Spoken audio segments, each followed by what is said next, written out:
Good morning and welcome to the Gers TV Breakfast Show. My name's Si Leslie and special guest today is Colin Miller, ex-Rangers Football Club. Before I start, it's good morning to me, but it's almost good night to Colin. It's 11 o'clock in Canada. Yeah, hi Simon. Yeah, it's great to be on the show. This is certainly the latest podcast I've ever been involved in. Normally it's during the very early hours of the morning, but yeah, delighted to be on your show. Fantastic. And it's a start to a full new season, a full new show, and it's a new cast. What's your thoughts on the pre-season, the new manager, the new players and the new setup?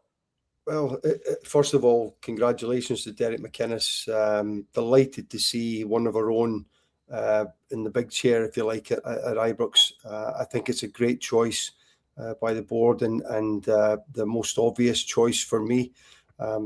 Thrilled to bits to see a manager who knows the Scottish game, Simon, first and foremost, and is certainly as well aware of the demands and the standards that is required at Glasgow Rangers. And he doesn't need to know what it's like or be educated what it's like to go to Fir Park on a Tuesday night in February or go to Love Street, in December or something.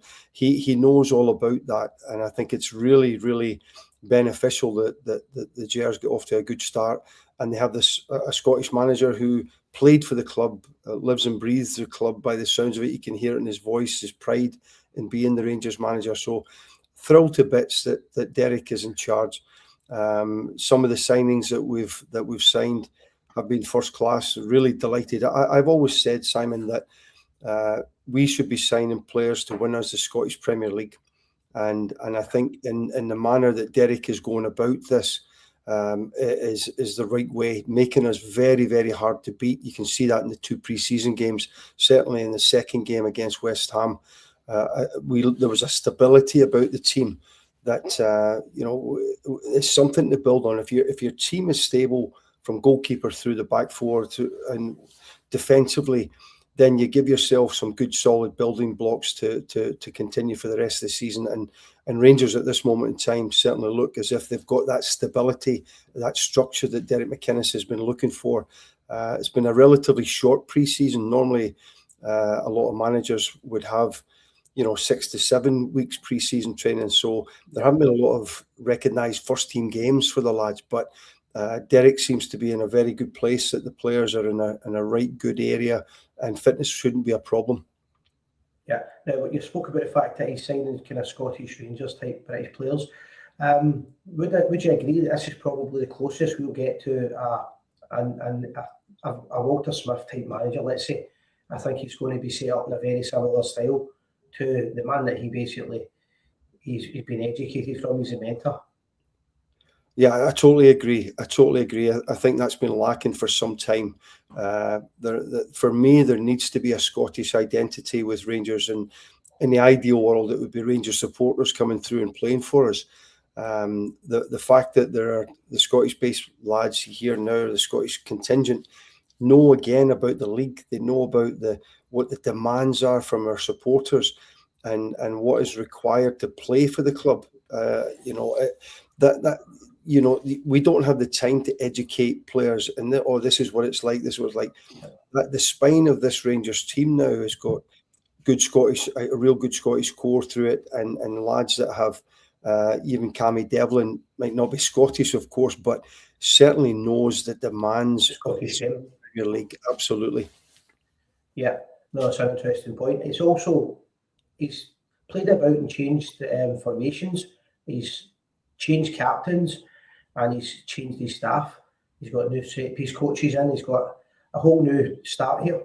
But when you mention people that can hit the ground running, you've got Lawrence Shankland being made captain. To me, that's a no-brainer. That was always going to happen, but I think it's a welcome decision by the fans. What's your thoughts on that? Yeah, no question. I mean, you look at some of the Rangers captains that we've had in the past, Barry Ferguson and the rest of the lads that were, dyed in the wool Rangers supporters. That's I think it's very important. Some people have downplayed that, Simon, but I only played 7 games for Rangers, but the pride that I had in wearing the jersey and knowing what the club meant to me, You can see that in Lawrence Shankland. You can hear it in his voice, how he's speaking about it. You're right. For me, it was a no-brainer. I thought it was interesting that Derek McInnes was trying different other players as captains. But I also believe in my heart that in the back of Derek's mind, he knew exactly who was going to be the captain.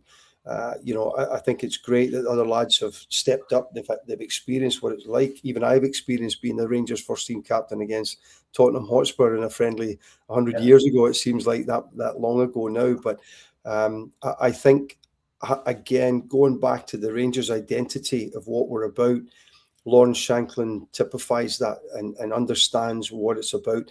The good thing is for me as well is it would be one thing just being a Rangers supporter and this and that to be the Rangers captain. But Lawrence is going through this now as a captain at the third biggest club for me in Scotland, the Jambos at Hearts. And Derek McInnes has raved about his time at Hearts when Lawrence Shankland was the captain. He was a leader in the dressing room.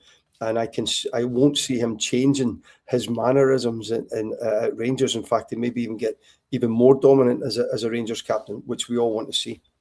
Yeah, I mean, I think the fans will really buy into that decision to make him the captain. One thing that we do know, Colin, is that if Rangers lose a game, that these players will be hurting every bit as much as the fans. And I think that's something that we've took on board after a really hard season behind us. Yeah, I totally agree again. We're getting on famously here, Simon, aren't we? It's great, pal. But, you have to, we've had so many players come in over the past number of years that, again, had to be educated about what it's like to play for Rangers and how much the club means to the supporters and what it means to win and get results. I really believe that you have to be up for your work. You have to be understanding that every game is a cup final for Rangers. I can go back to my playing days when I left Rangers and I came back to other clubs in the Scottish Premier League to play against Rangers or Celtic for that matter. That was our cup final that we had prepared for. We knew the Rangers game was coming up. We knew that we had to be at our best. So I think sometimes we lose that. We don't recognise that these teams coming to Ibrox or when Rangers play away from home, they're up for their work. Like tonight against Dundee United, Simon. These United players will be up for the work. But the Rangers players now, with that identity, with Derek McInnes in charge, they now understand that they can't be a little fluffy and dandelions coming up here to Dundee United to play and expect to win. These players now will have it hammered into them the same way Jock Wallace did in our time, and then Graham Souness hammered it into us what it was like to play and the demands that the supporters put on us. Derek McInnes is no different. You're right with that identity that Walter Smith gave him. Hard to beat, and I think that's what we really need. Mark Dingwall from Follows came on. He's asked a question here. If we're still looking at more players, and I think most fans, I would say we need at least another 2 players, and I think we need to be a bit more dangerous up front and more creative. What positions do you think that need upgraded in position-wise, and who would you bring in? Any names? Yeah, I mean, I'm kind of falling in for Tello Asgard at the moment. I see a player. Every pundit can't be wrong, Simon, as well as some of the comments that the Rangers players make, how good this lad is and what it's like. Maybe the previous manager held him back a wee bit. I don't know, but Derek McInnes has certainly shown a lot of confidence in Tello Asgard. He must be buzzing since he's come back from the World Cup as well. So I think he's going to be like a new signing this year, because just seeing how he played there on the weekend against West Ham, just a little bit some magic that he has and a wee bit of movements. We hope that he can come on to be the player that we all thought he would be right from the offset. There's no question we need a couple of wide midfield players. Finlay Curtis is going to be a cracking player for the Gers, but we can't rely on him every single game. He's a young boy, so you can't continue to throw him in, especially the team's going through a bad spell. I think that's when you're going to rely on your older players. The right-hand side of midfield, if Derek McInnes is going to play in a 4-4-2, again, I'm just repeating what most people are saying. That wide right area, we need somebody that's going to be taking people on. There's a part of me, Simon, that thinks that Antman was that player. There's a part of me that first night when he played for us at Ibrox, he looked a player who wanted to take people on and get good quality crosses in. His delivery has been very good. But then there was something happened. I don't know if it was the manager who hadn't a clue about Rangers and thought he had a clue about Rangers, come in and took it away from him. Here's a lad who wanted to run at people, and all of a sudden he stopped doing it. He started to play safe. But that type of attitude, I mean, I played against Brian Laudrup so many times during my times, and it was terrifying. As a fullback, it was terrifying. I think we need to have someone, sure, we're not going to get a Brian Laudrup, but it has to be someone who is brave, wants to go forward, wants to entertain the crowd, that sort of area there. I think we're going to be okay up front. I really do. I think Miovski as well is going to play a pivotal part for us this season because he's a natural goal scorer for me. But having Shanklin and Chermiti up front, these are guys that need service. We need to get them the ball into the area, and they need to play as high as they can up the park as well. We can't have players coming out of the box and and not have anybody to hit with crosses. There's no point in having that. So I would say, if we can, the two areas, if you were to say to me, I would say maybe a cover at left back with two Romans, who I think has been a fabulous signing for us. And that wide right area, because I think Thilo Arsgaard can play in the left-hand side. It might not be ideal for him, but I think he can fill in there as well as Finlay Curtis. Yeah, no, I agree with you. I think Arsgaard could prove everyone wrong in the future. He'll certainly prove me wrong. I've always thought he's the ability, but I don't think he's had the dig.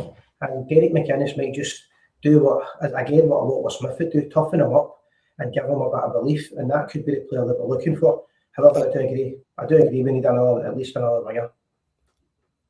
Again, it comes to the lads that he's playing with as well, Simon. That there's that Rangers core, if you like, these lads who might give him a kick up the backside and say, "Come on, we need more from you."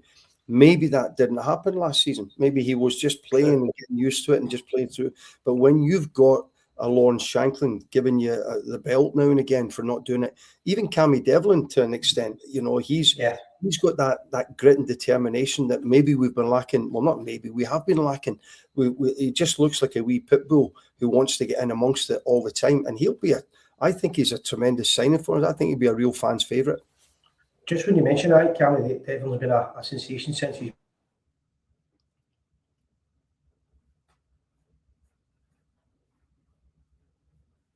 Sorry, you cut out there, Simon.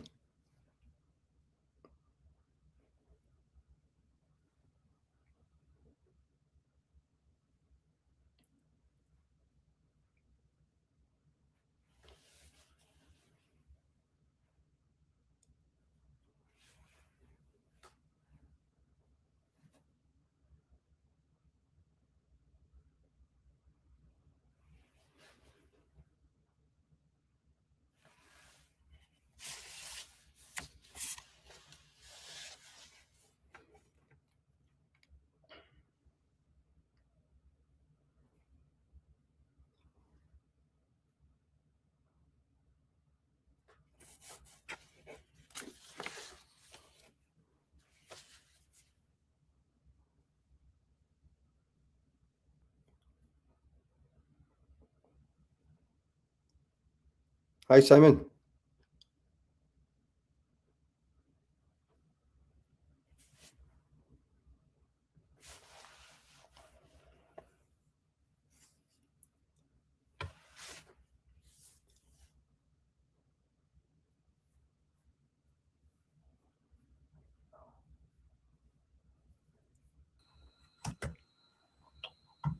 Hi, Simon.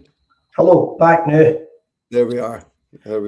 My whole computer froze for no reason at all. I've got no idea why, because I could hear everything you were saying. Right. I just completely froze there. So I'll just get my background back on. My visual effects. I thought it was something I had done there, talking too much rubbish. No, I just literally, my whole computer cut down there. I think it may have been an internet issue, but I'm back on now. So we were just talking about the fact that could Nico Raskin play alongside Cammy Devlin? Yeah, that's a good what a good problem that would be to have. You just, for me, it would Nico would have to play a wee bit higher up the park. I think that depending the system again that Derek McInnes might want to play, if it was a 4-2-3-1, maybe you could have Devlin and Raskin as those two players there. But in a 4-4-2, you might have two very similar type players, if that makes sense. But I think.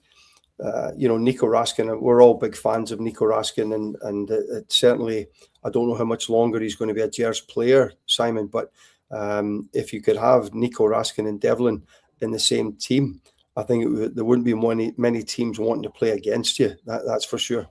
That's my thinking. Now, I'm going to say both for embarrassments here. We're trying to pronounce the names of the two new players that have came in. Thankfully, in Scotland, we use nicknames, so we've got the Dragon and we've got the Tower.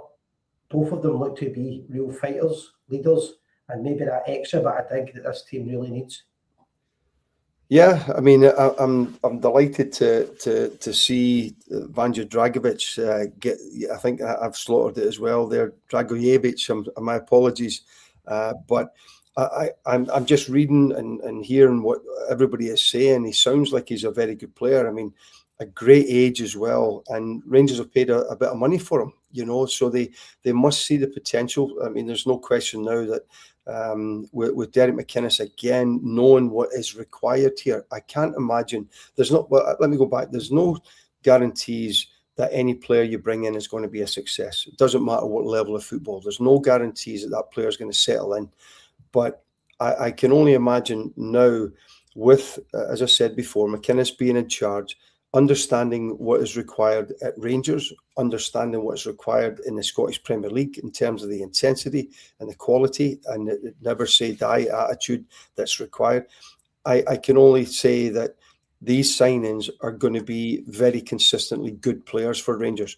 And that's what we're going to be looking at. We have to have total faith and confidence that Derek McInnes and his staff are doing the right things behind the scenes to bring us players that, I've got to say, in some of the cases in the past have never been anywhere near the Rangers level. Yeah, no, I agree with that. So what's your thoughts for tonight? Yeah, never an easy game going up to Tannadice, is it? I mean, even during my playing days, Dundee United was never an easy place to play. Although I had a famous result playing for Dunfermline and winning up there and basically winning the first division, getting into the Premier League up there. So it was a famous night for us. And I made my debut for the Jambos up at Tannadice. Not an easy venue, that's for sure. And I keep hearing that Dundee United this, Dundee United that. I can assure you, Derek McInnes will have done his homework. He will have done everything he can to prepare the team the way he wants to play. As a manager, you want to give your players little nuggets about the opposition and what their strengths and weaknesses are. But this week in training, Derek McInnes will be focusing solely on the Glasgow Rangers. He will be telling his players what he wants from the players. The minimum requirement is the graft and the determination that in certain games last season were lacking. He will be into these players, telling them, listen, we'll have a big travelling support yet again, getting up there. We cannot let these supporters down. We know that, and it won't be easy. We don't have a right. Glasgow Rangers, no team in the world has got a divine right to win a game of football. We have to earn that for sure. And I tell you, if it could be a horrible performance tonight, but if it's a 3-pointer for the Gers at the end of it, we come back down the road, job done, happy days. And I think that's what the outlook will be. Yes, we want to play good football. We want to entertain. Great, no problem with that. But there is an element when you're playing away from home at a difficult venue like Tannadice, where the lads need to roll the sleeves up and get in about them and never stop running and working until the very end. Yeah, I can see a comment here saying that Dundee United beat Stirling Albion with the last kick of the ball and they lost him in throws. So they're not exactly any great shape. As you said, everybody wants to beat Rangers. The big one for me is just get that win. And if we can get a win, I think that really sets us off. Oh, it does, no question. Because next Saturday we're at home to Hibs, and we can just imagine what the Bears will be like there. It'll be like a cup final with the atmosphere, with everything that's been happening, and a real positive. Difficult game, difficult time midweek, of course, in Poland. But I think the attitude and the approach of the game, Rangers have to be positive tonight. They have to get that identity of how we want to play as quickly as possible. All the attributes that Derek McInnes and his staff will be putting into the players, we need to see bits more of that. Like we saw more from St Etienne to West Ham, we need to see more of that again from West Ham into Dundee United. We need to see that our team is growing and they're getting used to playing in the standard and the demands that Derek McInnes is putting on the players. I think that's going to be really important. If we do that, we should have more than Dundee United have here tonight. Yeah, no, I'm more than confident that Rangers can get a victory, but I think it's definite. Just get that result, get the season started, and get this team working as a unit. I think the big one for me is he's building a team of captains, not a team with a captain, but a team of captains, and I think that's really important for a club like Rangers. Yeah, I totally agree that in the past you've been looking, who are your leaders in that dressing room? Who are your leaders? Who are the ones that are going to grab somebody by the scruff of the neck at halftime and say, "Come on, let's get going here. You're coasting through this here. We don't." I just again, I sound like Derek McInnes' agent here, but I think I don't think I know that he has a picture in his mind that how he wants this Rangers team to be. There's no question. You mentioned before, Simon, the influence that Walter Smith had on Derek McInnes and the demands that it is to play for Rangers. He will have instilled that in these players, and there's leaders now in that dressing room. And some of the best teams I played for had leaders, had genuine leaders in the team, and you knew at halftime that it wouldn't just be the manager that would give you the belt; it'd be some of the lads giving you the belt as well if you weren't doing it. With that now is you can see that in the Rangers dressing room, and I think that has been lacking for a long time with us. Yeah, no, I agree with 100%. I've just brought Ryan in there, Ryan from Gers TV. How you doing, mate? How about the school, pal? You all right? Good. Aye, all good. Early calling all on Rangers. I was about to say, you both piss your bed or something? Aye, I said earliest I've been up in a long time. It's 11 o'clock in Canada for Colin, so it's a different game. Got you. Pleased to meet you, Col. Yeah, nice to meet you, big fella. It's great to be on the show. I was just saying to Simon, this is the latest podcast I've done. Normally, normally I'm having to do this in the early morning times. Ryan, how's your thoughts for the new season? I'll be honest, I don't think we're ready yet. I think this game has come round very, very quickly for us. I think Derek, if he was being honest, will probably say the same as well. I hope and I think and I believe that we've got enough for tonight against Dundee United. But I'm actually, without any disrespect to Dundee United, I'm thankful it's them and not somebody else that we're playing tonight. Because usually this multi-million-pound random computer that makes up the fixtures would usually churn us out a Pataudry or a Tynecastle or something like that tonight. So no, I think we should be okay for tonight. I don't think Dundee United have been any great shakes from what we've seen so far of them this season, but we'll get some answers tonight as far as what I say about us being ready and stuff like that. We'll actually get an idea of where we actually are once the competitive stuff starts. I was speaking a minute ago to Colin about who would we bring in, what players. Well, we both think a winger's required, but Asgard might also come up as the player that we thought he would be originally. Yeah, I mean, he seems to, the last couple of games, he seems to have done quite well, hasn't he? Yeah. And listen, everyone settles into Ibrox at different speeds. I mean, we've seen that for years gone by. How long did it take Alan McGoy to actually really settle in? And he's obviously probably regarded as the greatest ever striker of all time. More recently, but probably better examples would be like Borna Barisic for people of our younger age. Borna Barisic was actually Rangers' third choice left back at one point behind Andy Halliday and John Flanagan, but then obviously went on and had a decent career with us. He, part of the 55 team. He went to Seville and stuff as well. So people do settle in at different paces, and probably I know Asgard was born and brought up in Liverpool and stuff like that, but he probably would still regard them as a foreigner as far as his style of football is concerned. Yeah. Colin, you mentioned earlier on that this team's built or should be built to win the Scottish Premier League. Would you focus more on the league than Europe this season? From one point of view, I think it's all about bringing the title home. Oh, I definitely think that should be our focus. I mean, the European nights, we've had some fabulous European nights over the last few years, been tremendous. But we've finished second or third in the Premier League, and that for me is not acceptable. I think rule number one is we have to win the Scottish Premier League. That is the priority, in my opinion, and everything else after that becomes a bonus. Brian?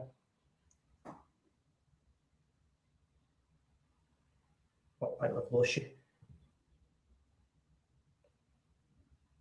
Can't hear you now, Ryan. Sorry, my microphone was muted, mate. Sorry, I was drinking my coffee. I'm making my microphone there. Sorry, schoolboy error. I would echo what Colin said. To be honest, it's for us and for probably the vast majority of fans, we're looking to be the kings of Scotland at all times. So we really, for our own kind of face, if you like, because it's starting to get embarrassing. You know, if it isn't already embarrassing at the moment, we really need this league.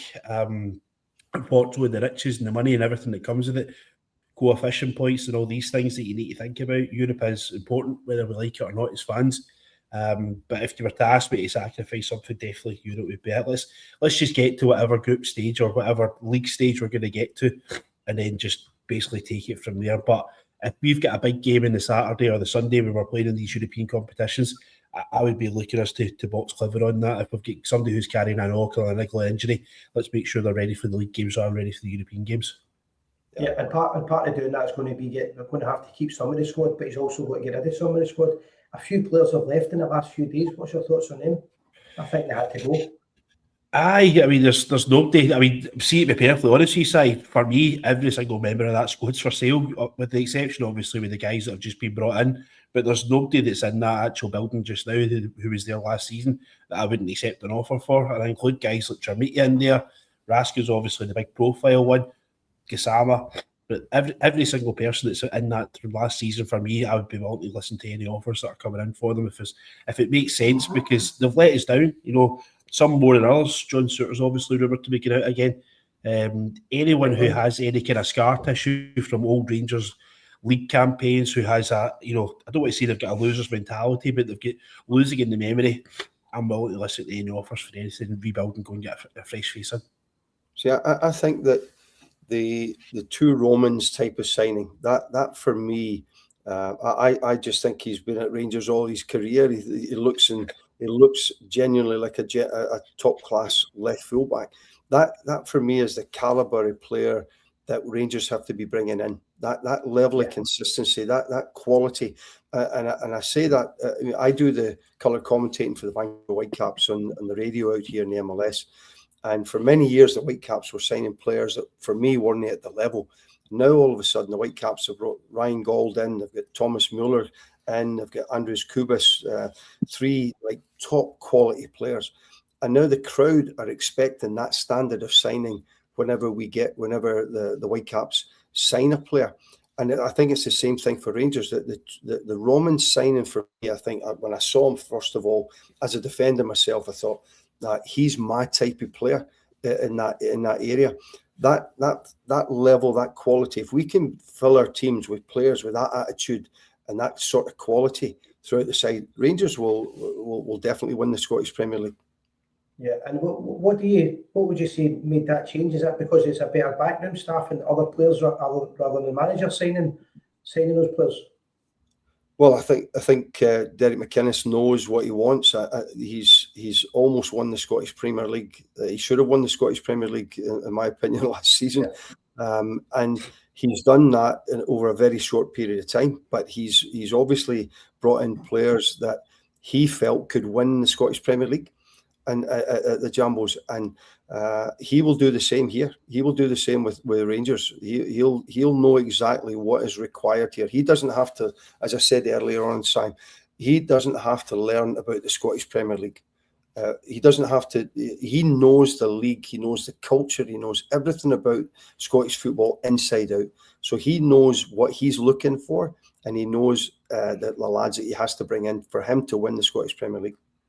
Also, it's a massive gamble to do this, but do you think any of the youth players will get a chance this season? Because some of the players in the Rangers youth department just now look really exciting for the future.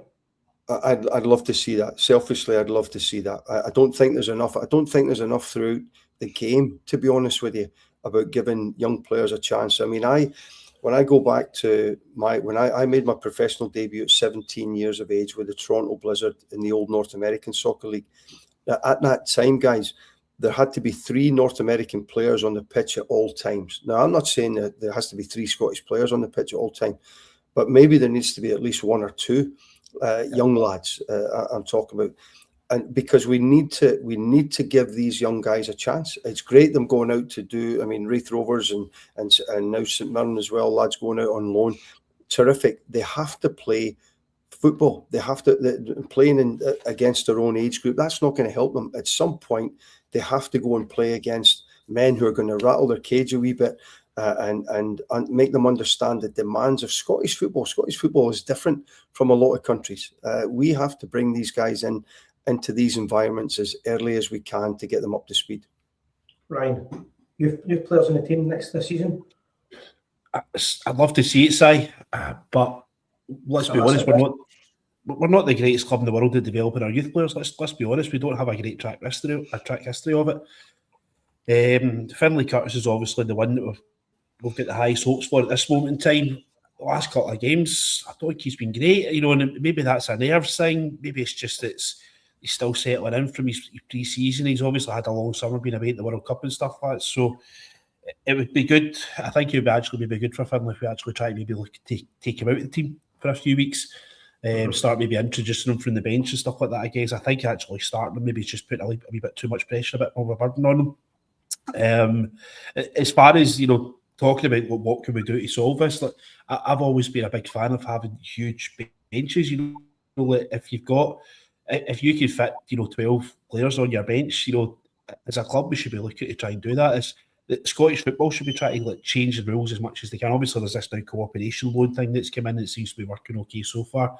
We tried the B thing, the B League, the B teams didn't work for one reason or another. But if you could actually have a bench where you maybe get 12 players on it, most managers will want to flood that with senior players, as you would expect. They've got a job to do. They've got to win football games. But if an opportunity arose where you've won the match, you've got your 3-4 or whatever it will be, and you're sitting there with 20 minutes to go, and there's a couple of young bucks there ready to go, they're keen to get about it, then it becomes very low risk at that point because you're saying it's high risk. But once you get to a kind of level where you've actually won the game, you give the boys 20 minutes at that point, you get their debuts, it happens again, you give them a little bit more minutes, and then something will happen. Somebody might get injured, there might be a crisis or something, say, right, you man, it's time, you're ready to go. You've already played X amount of times for Rangers, you've got X amount of minutes under your belt, but this time you're the guy when you go. And that's what I'm sure happened with Colin when he got his debut all those kind of years ago. There's just an opportunity came. There was a set of circumstances present themselves, but we have to bleed them in, because if those circumstances present themselves and they're already, you can't chuck the boy Scally in it, a 16-year-old, because we've lost 2 Romans who have not signed the replacement left back yet. So we need to do our job in a professional manner to get these boys ready and stuff like that. So it makes sense, but I understand how difficult it must be for Derek. Yeah, I also believe that the first team environment that these guys are training in every day, these young guys, they have to continue to listen, to learn, to compete against first team players as often as they can, and they have to make an impression. And like anything else, when you get a chance, you have to take it. You have to take it. And as Rai said there, it might just be wee bites, wee nuggets where a lad's getting 15 minutes, 10 minutes here. But what he's doing is building up his confidence in that first team environment and not being afraid to play in front of 50,000 people at Ibrox. So you build it up. Finlay Curtis is a lad, as I said before you come on, Rai, that we can't rely on Finlay Curtis every single week. There's no question about it. Everyone's seen the potential of the lad, but he has to be brought on the right way. We can't be relying on him every week. But that training environment, that first team training environment, when you bring young lads in, I remember being the first team coach with Billy Davis down at Derby County, and us bringing a young lad into that first team environment. Sometimes they went as white as a sheet, because they were terrified. That you can't just bring a kid from that youth environment into a first team game or anything like that. So the bleeding them into or dripping them into the first team situation and getting a rollicking from a player or getting encouragement from a first team player. It doesn't always have to be a bad thing, that's for sure. That's where a player develops. That's where he's getting that experience. But he still needs a game on a Saturday. He still needs to play somewhere. But that as I said, I'm repeating myself, but that training ground environment is critical for these young guys. Yeah, we've got a fantastic training ground to use for that. What I was going to say there, guys, I think for Finlay, what we've got to be quite aware of is that, a lot of people are already of the opinion that he should be going back out on loan again this season. So if the manager keeps persisting and playing him and stuff like that, all of a sudden you're going to end up with a section of the support who, we as Rangers fans we've always got a boo boy. Let's be honest, we've always got somebody who we always have a go at.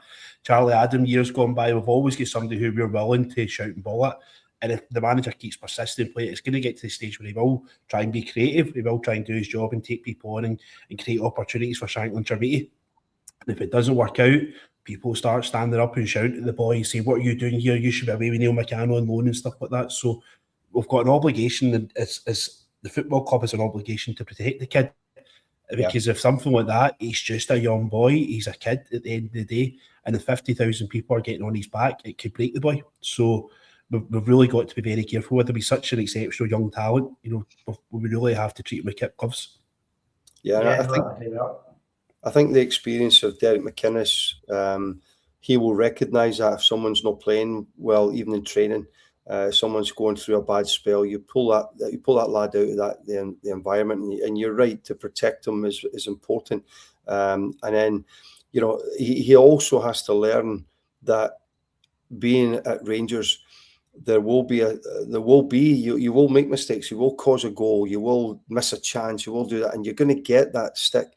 But he also has to experience that as well, so that he learns from that. He can't always be caught in wool. And we're not saying we're just throwing him in at the deep end here, but I think there has to be, as I said earlier, drip fed into this first team environment, because he's certainly a player that we've all got very, very high hopes for. He's one of us, which is great, and he wants to play for the club, which is so important as well. But he's now got a manager who knows the club, knows the plans from the supporters, and he'll know when it's right to play him and when it's right to pull him out of the team. Yeah, Colin, just before I finish up, what time will it be when you're watching the game? I would say tonight, but tomorrow for you. It'll be daylight time here and be night time for you. It'll be 11:30 in the morning for me, and then I think it's a 7:30 kickoff. Is it? 8 o'clock. 8 o'clock. Oh well, it'll be 12 o'clock here, so that's great. Normally I'm up at 4 o'clock in the morning watching us, but this is a breath of fresh air, this one, guys, I can tell you. That will suit you.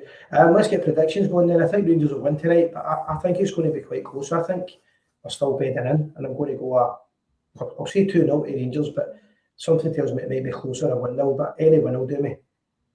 Yeah, I agree with that. That's what I was thinking, 2-0, Simon. So I just think we're harder to break down. We were soft at times. We have been soft for a few years, but I think defensively we look a wee bit more solid. The lad Godfrey played well against West Ham, and we just need stability. We need to be difficult to beat, and then we'll get something at the other end. I think that's going to be critical for us.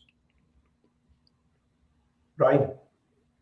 I'm not going to cause any ripples here. I'll also go 2-0. That's what, as soon as you asked me to score, that's what I had in my head. And then you have both said it, so I'm willing to follow suit on that. Fantastic. I'm very at time. Got work to go in places like that. But fantastically, it's the first time I've done a wee breakfast show, but I'm hoping to do more of them, and we'll get better at it. But thank you very much, Colin, for coming on. Yeah, always a pleasure, guys. Great to see you again, and best of luck to the Gers tonight. Yeah, and Ryan, great to see you back, mate, for the World Cup alive.